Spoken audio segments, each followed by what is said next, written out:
bien voilà, malheureusement, il est déjà temps de la rentrée, cette GSX-S 1000F. Eh bien, il n'y a rien à faire. Comme vous pouvez le voir, une fois de plus, il pleut. On n'a vraiment pas eu l'occasion de faire autre chose que de rouler sous la pluie. Oh, un petit peu le samedi matin, mais ça s'arrête là. C'est dommage parce que c'est une moto qui a vraiment beaucoup d'atouts. Un moteur forcément de GSX-R, ça c'est indéniable, c'est vraiment un moteur très sportif, même s'il a été adapté forcément pour cette moto.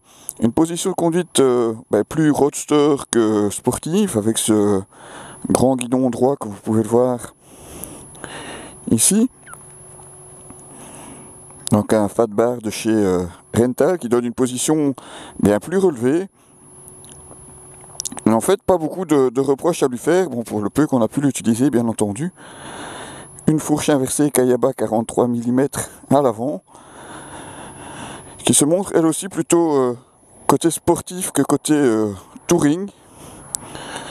Donc en fait, si vous étiez habitué de la GSX-F classique, enfin l'ancienne on va dire, eh bien gardez-la parce que celle-ci, c'est plus la même chose. Si vous voulez vraiment une moto de touring, celle-ci est vraiment plus sportive.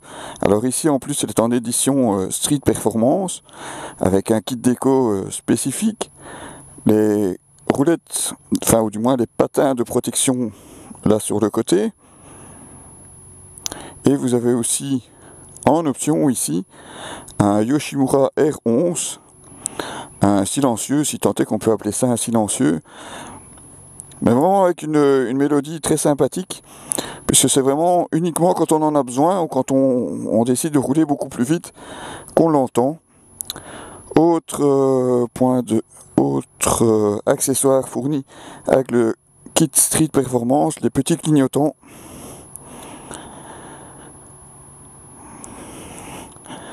Alors c'est bien, c'est comme on disait, c'est vraiment dommage ce temps vraiment pourri ici fin juin. C'est vraiment une moto avec seulement 214 kg qui se montre très maniable, très facile à piloter et à balancer d'un virage à l'autre. De ce côté-là, vraiment un vrai plaisir de la conduire. Une autonomie plus que suffisante puisqu'on a fait 230 km et on a remis que 11 litres sur les 17 que compte le réservoir. Donc voilà, une très bonne découverte. On s'attendait plus à une moto touring, donc digne suivante de la GSX-F. Et en fait, pas du tout. On a une moto plus sportive, malgré tout confortable. Donc ouais, c'est pas mal du tout comme découverte cette moto. Un essai qu'on reprogrammera probablement une fois qu'il fera un petit peu meilleur. Enfin, si tant est qu'on ait un meilleur temps évidemment. On va aussi vous donner une vue sur le tableau de bord.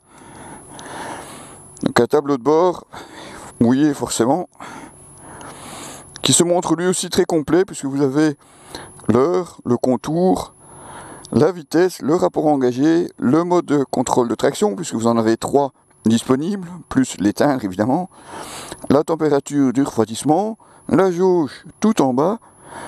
À gauche vous pouvez encore choisir les tripes, donc les partiels, mais vous avez aussi des informations que vous pouvez changer juste au-dessus de la jauge. Ici vous voyez par exemple, il nous reste une autonomie de 254 km.